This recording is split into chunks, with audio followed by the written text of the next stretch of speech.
Mga kapuso, narito na ang ikalawang edisyon ng ating Awesome Plays sa NCAA Season 99 Women's Volleyball. Simulan natin sa number 10. CJ Angel Molina with a drop. Wow! Converted setter ng San Beda, Kat Molina, pinakita na komportable na siya sa kanyang bagong posisyon. Sa number 9. Good effort by Mapua. Oh! Isa pang drop ball mula naman sa setter ng Arellano na si Donna Paralejas. Dito naman sa number 8. They've been in the NCAA. Ooh! Again, the blockers are active for Letran. Wow! Isang down-the-line hit mula sa perpetual rookie na si Cyril Alemania. Here at number 7.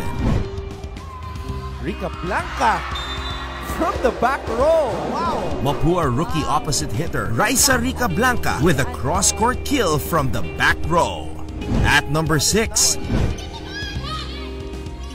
Santos. Wow! Take a look at this combination play finished off by Kath Santos. And because she is one of the top scorers of the league right now, here she is again at number 5.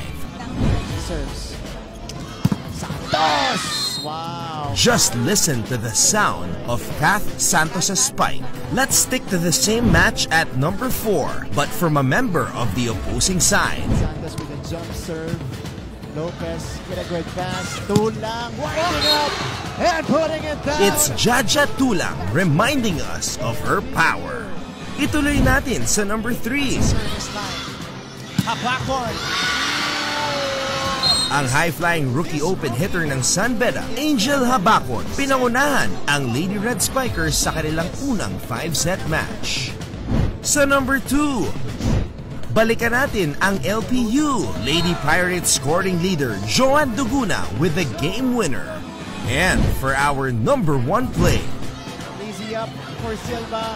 Makila. Yes! at the top of the countdown for the second straight time, Gia Makila as she closes the show with a left-handed hit. What a performance! At ayan po mga kapuso, ang ating awesome plays ngayong linggo. Tumutok lang sa GTV para sa pagpapatuloy ng NCAA Season 99 Volleyball.